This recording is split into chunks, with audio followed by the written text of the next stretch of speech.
Assalamualaikum warahmatullahi wabarakatuh. Alhamdulillah wassalatu wassalamu ala Rasulillah wa ala alihi wa ashabihi wa wala. La haula wa la quwwata illa billah. Subhanaka la ilma lana illa ma 'allamtana innaka antal alimul hakim.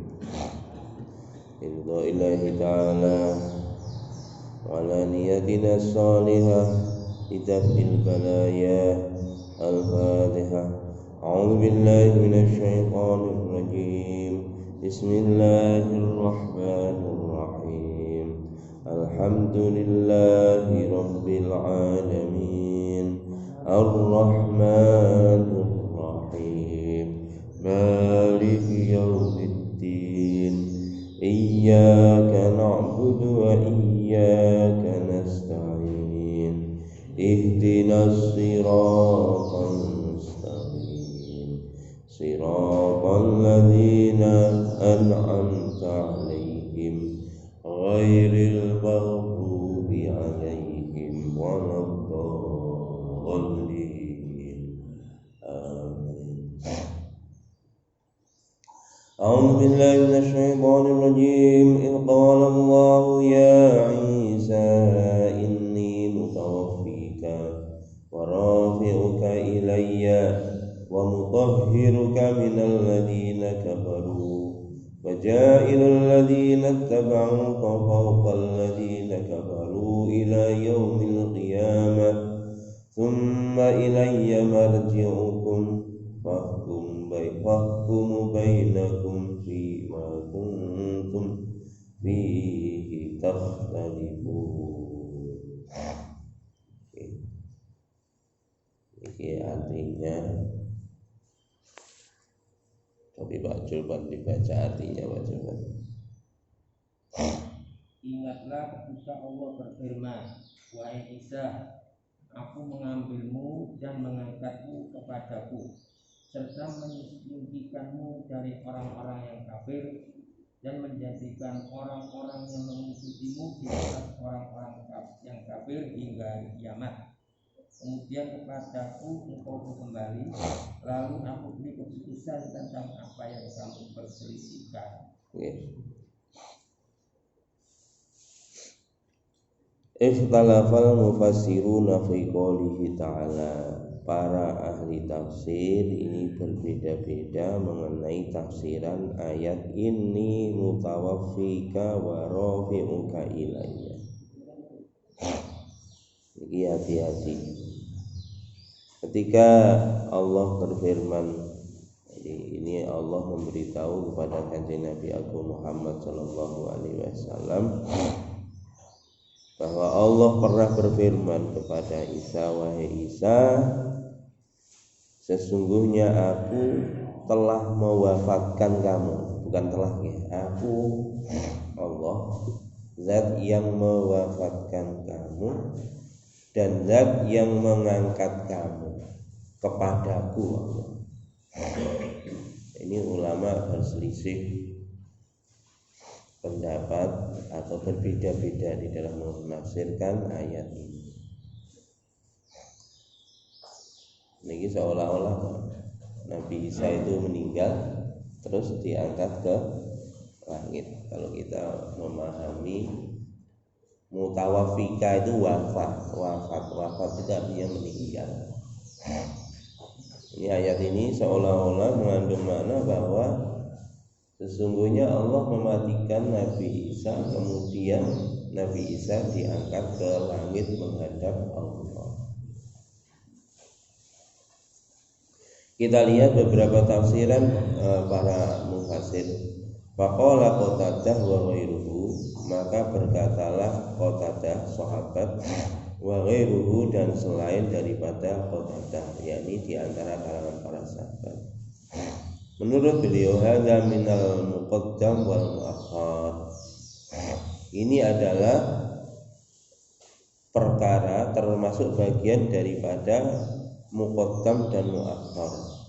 Muqaddam artinya strukturnya bahasa itu yang dulu diawalkan, yang akhir didulukan, dibalik. Takdiruhu inni rafi'uka, artinya adalah sesungguhnya kata-katanya ini sesungguhnya inni rafi'uka, sesungguhnya aku yang mengangkat kamu kepadaku Allah, wa mutawaffika, kemudian nanti aku mewafatkan engkau wahai Isa. Ini menurut sahabat Abu Qatadah.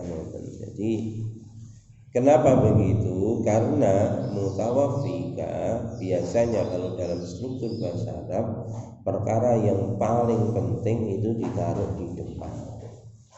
Makanya aku mewafatkan engkau wahai Isa setelah aku mengangkat engkau kepadaku. Di perkara wafat ini adalah setelah diangkatnya Nabi Isa ke langit. Ini menurut tafsirnya Qatadah, yakni sahabat radhiyallahu anhu dan selainnya. Yakni ba'da dzalika, artinya setelah diangkat ke langit, baru setelah itu Allah akan mewafatkan Nabiullah Isa alaihi salam. Ini makanya hati-hati. Ini orang-orang kafir, orang-orang Nasrani menggunakan ayat ini untuk membenarkan logika dia. Ini hati-hati. Wa qala Ali bin Talhah an Ibni Abbas ini mutafika ay mumituka. Wa qala Muhammad bin Ishaq, ini sama menurut Ibnu Abbas, ini mutawafika, sesungguhnya aku adalah zat yang mewafatkan engkau wahai Isa. Ay mumituka, artinya sesungguhnya aku Allah zat yang mematikan engkau wahai Isa. Menurut Ibnu Abbas dari Ibnu Talhah bahwa Allah yang akan mewafatkan Nabiullah Isa alaihi salam. Artinya sesungguhnya kalimat ini juga kalimat bantahan daripada Allah yang mengatakan orang-orang Yahudi, ya, orang-orang Yahudi yang telah mengeksekusi, membunuh Nabi Isa, dibantah oleh Allah. Tidak, bukan kalian yang membunuhnya, tapi nanti Isa itu yang mewafatkan aku sendiri, Allah. Bukan karena pembunuhan atas kalian. Ini menurut Ibnu Abbas. Wa qala Muhammad bin Ishaq amal la yatihim an Wahab bin Munafi qala tafahullahu salasa sa'at min awalin nari hina rafahu ilaihi. Niki ada yang berpendapat dari Wahab bin Munabbah. Menurut Wahab namanya Wahab bin Munabbah, qala tawafahullahu salasa sa'at. Jadi Allah betul-betul mewafatkan Nabi Isa ketika mau diangkat ke langit 3 jam. 3 jam di awalnya hari, kemudian diangkatlah Nabi Isa ke langit. Qala Ibnu Ishaq, menurut Ibnu Ishaq, wan nasara yaz'umuna anna Allah tawafahu sab'a sa'ah tsumma ahyahu. Kalau menurut Ibnu Ishaq dan menurut pendapat sebagian dari Ibnu Ishaq itu menyitir apa yang diduga, dugaan orang-orang Nasrani di kala itu yang tinggal dekat dengan Ibnu Ishaq. Jadi kata orang-orang Nasrani mengira bahwa Allah telah mewafatkan Isa selama 7 saat, 7 jam, kemudian Isa dihidupkan kembali oleh Allah SWT. Itu menurut versi orang Nasrani yang diceritakan oleh Ibnu Ishaq. Wa qala Isa bin Bashar an Idris Wahab amatahu wa salasa ayyam tsumma ba'athahu Allah. Kalau menurut Idris dari Wahab, sesungguhnya Allah telah mewafatkan, mematikan Isa selama 3 hari, kemudian Allah mengangkatnya ke langit. Kemudian Allah membangunkan Isa, kemudian mengangkatnya ke langit. Waqala matar al-waraq ini mutafika minat dunia. Ini yang lebih pendapat yang lebih jelas. Ini menurut Matar al-Waraq. Menurut Matar al-Waraq, aku mewafatkan engkau di dunia, dari dunia ini. Walaysa biwafatil maut, tapi tidak seperti matinya orang ketika diambil nyawanya. Jadi mutawafika itu wafat, tapi tidak seperti mati orang yang diambil nyawanya. Qala kadza Ibnu Hajar tawafahu wa rafi'uhu. Kalau menurut Ibnu Hajar tawafahu wa rafi'uhu. Artinya kalau menurut Ibnu Hajar al-Asqalani, ini mutawafika wa rafi'uka, ini dua kata ini kata yang paralel yang memiliki makna yang sama. Artinya diangkat Nabi Isa ke langit secara langsung. Itu menurut Ibnu Hajar al-Asqalani. Makanya tafsirannya satu kata ini banyak sekali. Kalau di dalam terjemahan hanya aku yang mengambil engkau wahai Isa dan mengangkat engkau. Okay. Al-murad bil wafat huna an-naum. Jadi menurut waqala al-aksarun, menurut Ibnu Hajar al-Asqalani lagi, kebanyakan para ulama mengatakan bahwa maksud wafat di sini adalah tidur. Jadi maksud wafat di sini adalah tidur. Wa huwa alladhi yatawafakum bil lail, Al-An'am ayat 60. Kenapa kok diartikan tidur? Karena Allah sendiri berfirman di dalam surat Al-An'am ayat 60, Allah memakai kalimat wafat digunakan untuk menggambarkan orang yang tidur. Huwallazi yatawaffakum billail, dialah zat Allah yang mewafatkan kalian di waktu malam. Makanya wafat di sini artinya tidur. Makanya Nabi Isa itu sebelum diangkat ke langit ditidurkan oleh Allah, kemudian diangkat oleh Allah ke langit. Ini menurut tafsiran mayoritas ulama memakai tafsiran ini, dan ini yang disampaikan oleh Ibnu Hajar al-Asqalani.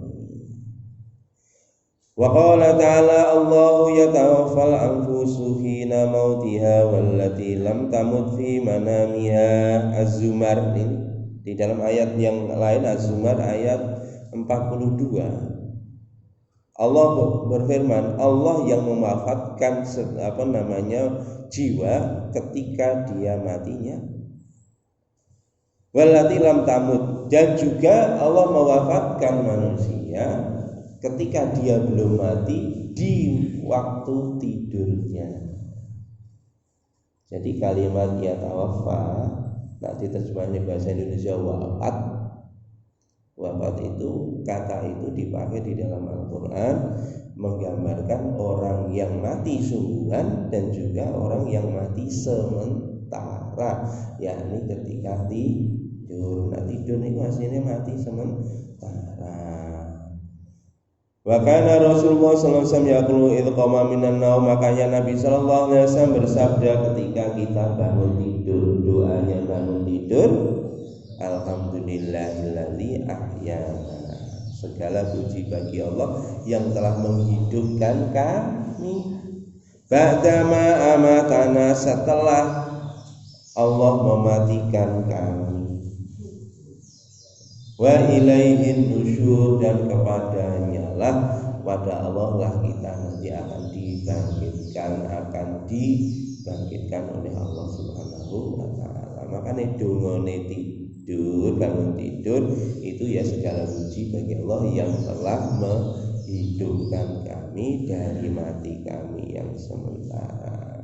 Jadi makna ya tawaffa mutawaffika, sesungguhnya aku Allah adalah zat yang menidurkan engkau wahai Isa. Ketika kemarin orang-orang kafir membuat makar, mereka mau mengeksekusi Nabi Isa, akhirnya Allah membuat makar, yakni ada orang yang diserupakan Isa, itulah yang dieksekusi. Nabi Isa dikala itu ditidurkan oleh Allah, kemudian diangkat oleh Allah ke langit. Penjelasannya begitu, okay? Wa qala ta'ala wa bi kufrihim, niki yang menguatkan ini ayat-ayat ini, wa bi kufrihim.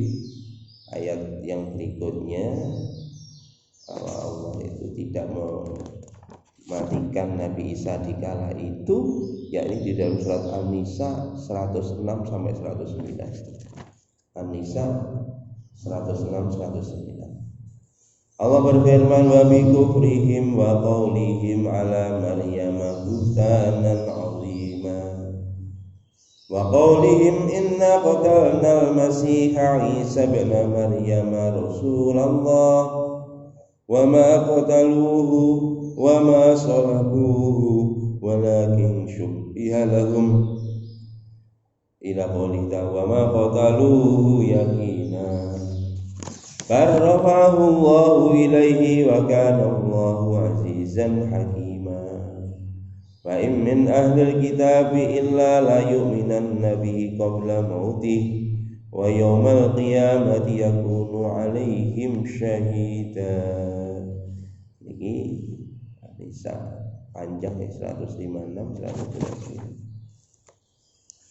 Dan dengan kekufuran mereka, keingkaran mereka orang-orang Nasrani, wa qaulihim, dan ucapan-ucapan mereka orang-orang Nasrani, tuduhan mereka. Jadi orang Nasrani kufur kepada Allah karena apa? Menuduh Maryam telah melakukan dosa yang besar. Mereka menuduh ibunya Isa, ibunya Nabiullah Isa alaihissalam itu telah berbuat zina. Nah, mereka menuduh, itulah kufurnya orang-orang kafir di kala itu. Wa qaulihim, dan kufur mereka adalah karena mereka mengatakan inna qatalna Isa bin Maryam Rasulullah, kami telah membunuh Isa bin Maryam, orang Yahudi ini, yakni utusan Allah. Maka Allah mengatakan wa ma qataluhu, mereka tidak membunuh Isa. Wa ma salabuhu, mereka tidak mensalib Nabi Isa. Walakin syubbiha lahum, tetapi Allah telah menyerupakan seseorang seperti Nabi Isa, itulah yang dieksekusi oleh mereka. Tapi di ayat ini juga begitu, wa ma qataluhu yaqina, dan ternyata mereka telah membunuh targetnya tadi, Yudas tadi yang dikira Isa, begitu sudah dibunuh Pak. Wa ma qataluhu yaqina, ternyata mereka juga ragu Pak. Orang yang itu pasca membunuh, pasca mensalib Yudas itu, mereka mengira Isa, mereka semua ragu ternyata. Oh ya itu tuh iki. Nah, tetapi wis kadung ya wis, akhirnya wis iku dianggap. Pasca membunuh itu, kata Allah, mereka sendiri ragu. Barrahullah, tetapi Allah mengangkat Nabiullah Isa alaihissalam ilaihi, kepadanya. Wa kana Allahu azizan hakima, dan Allah adalah maha perkasa lagi maha bijaksana. Allah maha perkasa lagi maha bijaksana. Wa in min ahlil kitabi illa la yu'minun nabihi qabla mautih, dan sebagian daripada ahli kitab, dan tidaklah sebagian daripada ahli kitab kecuali la yu'minun nabihi qabla mautih. Jadi pasti kata Allah sebagian daripada ahli kitab beriman kepada Nabiullah Isa alaihissalam sebelum wafatnya Nabi Isa yang sesungguhnya. Ayat ini menjelaskan bahwa nanti Nabi Isa turun lagi dari dunia, dan ayat ini akan menunjukkan nanti Nabi Isa, orang-orang Nasrani di seluruh dunia akan beriman kepada Nabi Isa, artinya masuk Islam sebelum wafatnya Nabi Isa, yakni sebelum datangnya hari kiamat. Nah, ini orang Nasrani itu nanti akan masuk Islam, yang tidak masuk Islam nanti akan diperangi oleh Nabiullah Isa alaihi salam. Wa yaumal qiyamati yakunu alaihim syahida, dan pada hari kiamat mereka akan menjadi saksi. Loh, kok menjadi saksi? Iya, karena umat menjadi umat Nabi Muhammad. Nah, mereka nanti orang Nasrani bukan menjadi umatnya Nabi Isa, tapi Nabi Isa berikut umat-umat Nasrani itu nanti menjadi umatnya Nabi Muhammad masuk Islam. Makanya umat Nabi Muhammad ini nanti akan dijadikan saksi oleh Allah Subhanahu wa taala di hari kebangkitan di padang mahsyar. Syahidaw wa wasyiraw wa nadhiraw. Itulah apa yang difirmankan oleh Allah Subhanahu wa taala.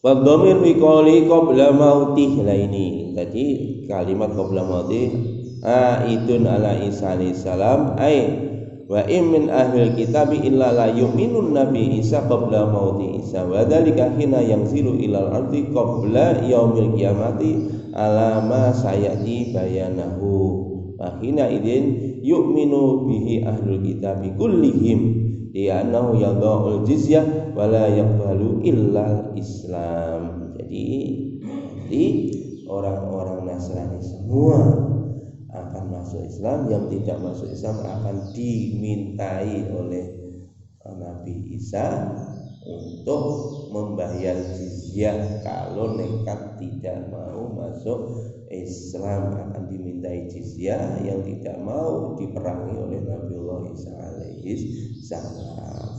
Maka orang ahli kitab, orang-orang Nasrani akan masuk Islam semua sebelum wafatnya Nabi Isa. Itu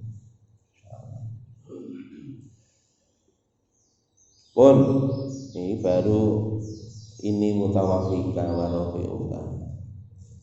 Wa qala Ibnu Hatim hadatsana Abi hadatsana Ahmad bin Abdurrahman hadatsana Abdullah bin Abi Ja'far Abi hadatsana Abu Rabi bin Anas an Husain an Hasan annahu qala fi qouli ta'ala inni mutawafika, yakni wafatul manam. Menurut ini sama menurut Hasan, sesungguhnya beliau berkata menjelaskan ayat Allah ini mutawafika, sesungguhnya aku mewafatkan, zat yang mewafatkan engkau wahai Isa, yakni wafatul manam, wafat seperti wafatnya orang yang tidur. Rafa'allahu fi manamihi, Allah mengangkat Nabi Isa dalam keadaan tidur. Ini juga dikuatkan oleh riwayat Hasan radhiyallahu anhu, sama pendapatnya. Ini cerita ulama-ulama terdahulu. Ini cerita sekarang, cerita ilmu modern. ilmu modern Pak, ilmu modern. Jadi kalau orang itu menghadap Allah, diangkat ke langit, maka pastinya Masya Allah Pak, kita ini orang ini materi, jadi material things. Dan kalau bergerak ke sana menghadap Allah, maka kalau materi itu Pak, tidak akan bisa Pak, secara fisik manusia ini dengan fisik yang seperti yang ada kita punya ini, kalau bergerak dengan kecepatan tinggi. Menghadap Allah nggak mungkin Pak dengan kecepatan seperti numpak pesawat, nggak bisa. Bergerak harus kecepatannya tinggi. Apa Pak? Kecepatan cahaya. Ini lah ilmuwan modern. Nah, bergerak dengan kecepatan cahaya Pak, semua materi berubah jadi energi, transfer jadi energi. Kalau kita nekat Pak, materi digerakkan Pak dengan kecepatan yang sangat tinggi sekali, maka nanti materi itu akan jadi panas. Bahkan panasnya itu bisa ribuan derajat Celcius. Makanya ini pesawat ulang-alik ini ketika menembus lapisan batas atmosfer pada kecepatannya itu hampir Mach 9. Mach 9 itu 9 kali kecepatan suara, sekitar 9.000 km per jam. Satu jamnya 9.000 km. Sak jam nih 9.000 kilo atau sekitar 10.000, ada yang 12.000 km dalam satu jam. Nah niku ternyata temperaturnya tinggi sekali. Makanya pesawat ulang-alik niku Pak beberapa kali kan meledak di udara. Kenapa? Karena menembus lapisan batas itu pada kecepatan yang ekstrim tinggi. Dan menungso ini itu nanti digeret langsung Pak kopong menghadap Allah Subhanahu wa Ta'ala. Kopong Pak, gak situ jadi dandan, gak sih, gitu, gak bisa. Makanya seperti itu. Karena apa? Berhadapan dengan tingkat energi yang lebih tinggi. Maka ketika Nabiullah Muhammad SAW diajak Mi'raj ke langit, Subhanalladzi asra bi 'abdihi lailan minal masjidil haram ila masjidil aqsa alladzi barakna haulahu linuriyahu min ayatina innahu was-sami'ul basir. Nabi Muhammad ketika Mi'raj ke langit diangkat oleh Allah, dikawani sama malaikat Jibril, diajak naik bareng. Maka ternyata Bapak begitu sudah sampai langit ke-7, Jibril ini diajak naik lagi oleh Kanjeng Nabi Agung Muhammad SAW. Maka Jibril menjawab, wahai Muhammad, saya sudah tidak bisa naik lagi. Kenapa? Karena tingkat energinya Jibril itu di bawah energinya Nabiullah Muhammad SAW. Andai karena Jibril pun mengatakan, kalau saya naik lagi satu langkah saja, tubuh saya akan terbakar. Makanya ini di dalam pengetahuan modern nggak mungkin secara fisiknya Nabi Isa itu langsung diangkat oleh Allah ke langit untuk jumpa kepada Allah Subhanahu wa Ta'ala di sisi Allah. Secara fisik tidak mungkin. Makanya diwafatkan, sebenarnya bukan diwafatkan Pak, ditransfer dalam bentuk energi yang sangat tinggi supaya bisa menembus sampai kepada Allah Subhanahu wa Ta'ala. Ini nak cara ilmuwan modern ini. Wallahu alam, yang tahu hanya Allah. Ini walaupun juga kira-kira di dalam kacamata ilmuwan modern.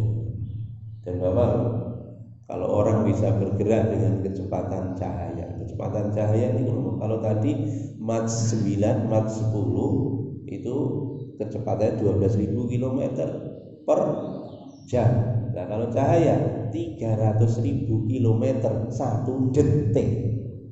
Cahaya itu kecepatannya 300.000 km satu detik.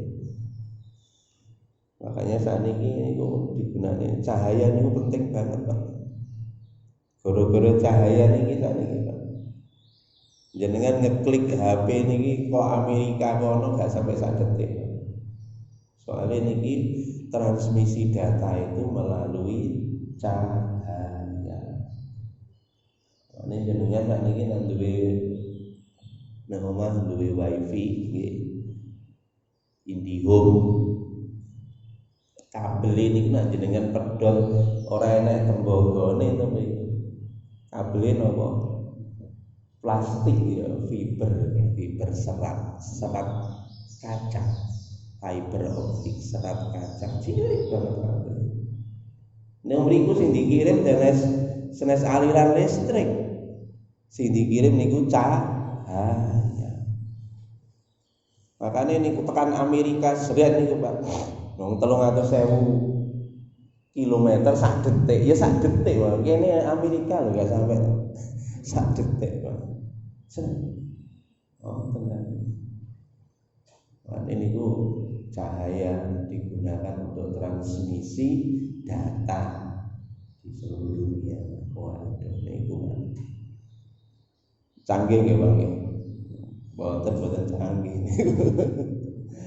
Wong canggih niku nak mati husnul khotimah niku lho canggih. Ngono, nak mati mlebu swarga niku canggih. Masih wong ngerti ilmu ngeten iki tak mati mlebu neraka niku wong gak canggih. Mulane mboten sah gumun enten ilmu-ilmu ngoten niku nggih. Gak sah gumun.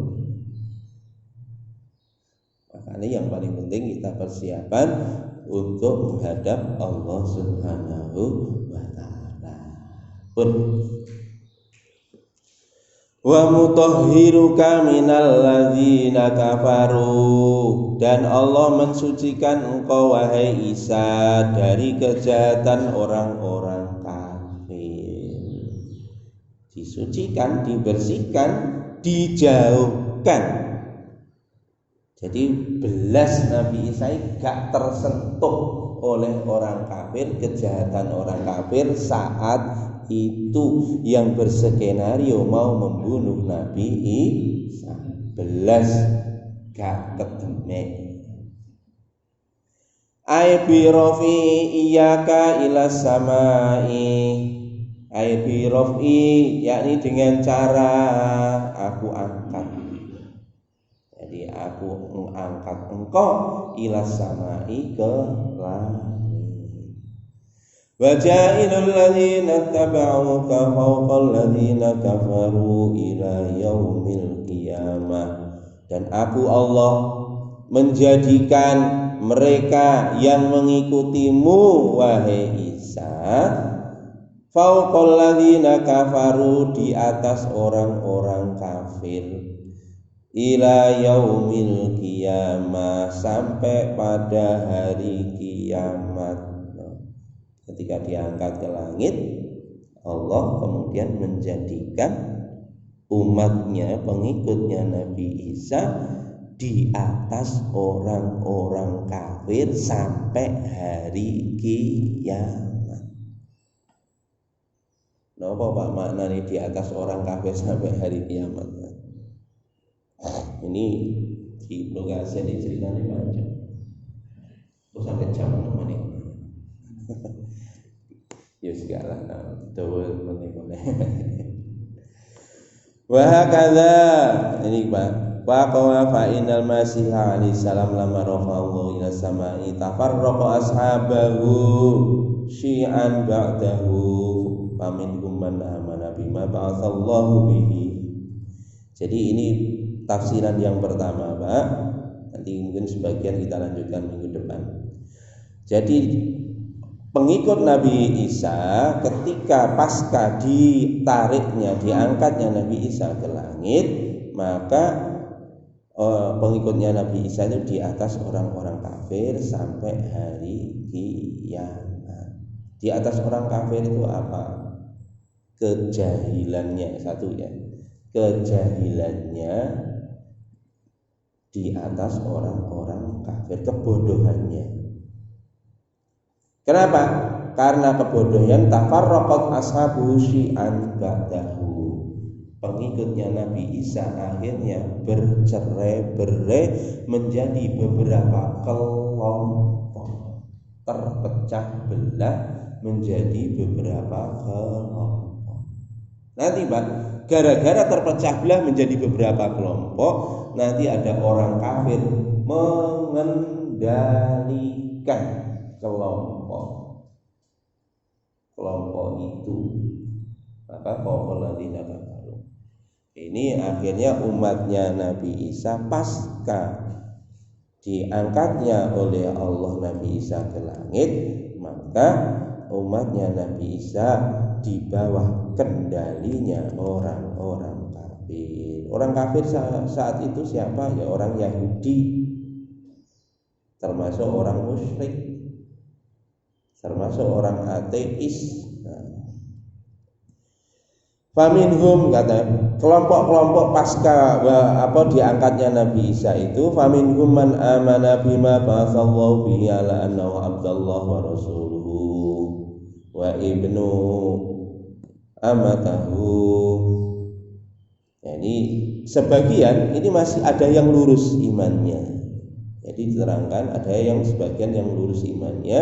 Mereka mengakui bahwa sesungguhnya Allah Subhanahu wa taala telah mengutus Nabiullah Isa alaihissalam dan dia adalah hambanya dan utusannya serta anak dari hambanya Allah Subhanahu wa taala. Ini yang imannya lurus. Jadi pasca diangkatnya Nabi Isa ke langit itu ada sebagian umatnya Nabi Isa, orang-orang Nasrani masih lurus imannya sampai kepada Kanjeng Nabi Muhammad SAW, termasuk yang lurus imannya, termasuk pamannya, istrinya Kanjeng Nabi, namanya Waraqah bin Naufal. Itu pendeta Nasrani yang imannya lurus. Jadi bahkan tahu persis, oh ini Muhammad ini adalah akan diangkat menjadi utusan Allah sebagaimana yang tertulis di dalam kitab Taurat maupun kitab Injil. Termasuk lagi waktu masih kecil diajak berdagang pamannya ke Syam, ketemu di sana pendeta namanya Bahiro.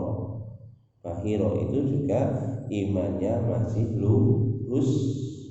Nah, itu begitu. Kalau ada orang Nasrani seperti ini, maka di dalam hadis khilla dzabihatuhu, halal sembelihannya. Itu begitu, disembelih oleh mereka halal. Kenapa? Karena disembelih atas nama Allah. Itu begitu. Kalau syariatnya gimana? Ya tetap tidak sah syariatnya. Karena nanti di belakang, Pak, karena kita umat agung Nabi Agung Muhammad SAW, syariat-syariat yang terdahulu sudah dimansuh. Jadi dimansuh itu apa? Di-upgrade oleh Allah. Maka yang berlaku adalah syariatnya Kanjeng Nabi Agung Muhammad Sallallahu Alaihi Wasallam. Wa minhum man ghala fihi faja'alahu ibnullah, dan sebagian di antara mereka berlebih-lebihan di dalam memperlakukan Nabiullah Isa alaihissalam, faja'alahu ibnullah, maka mereka saking berlebih-lebihannya ini Pak, mengkultuskan Nabi Isa berlebih-lebihan sampai mereka mengatakan Isa anak Tuhan. Ini kelompok yang kedua mengatakan Isa anak Tuhan. Itu maksud. Oke. Wa akharuna qalu huwallah, dan sebagian kelompok di dalam Nasrani sendiri mengatakan bahwa Isa itu sendiri adalah Allah. Enek sing mengatakan Isa anak Allah, enek sing mengatakan bahwa Isa itu Allah. Ya Allah itu ya Isa itu. Saking berlebih-lebihannya mengkhususkan Nabiullah Isa alaihissalam. Wa akharuna qalu huwa salisu salasah. Dan sebagian besar di antara mereka mengatakan Allahu wa salisu salasah, mengatakan bahwa Tuhan itu konsep ketuhanan trinitas. Ada Tuhan Bapa, ada Tuhan Anak, ada Roh Kudus, kan begitu. Trinitas, tiga di dalam satu, satu di dalam tiga. Three in one. one entry no kopi kapal api kopi kapal api itu begitu. Oke.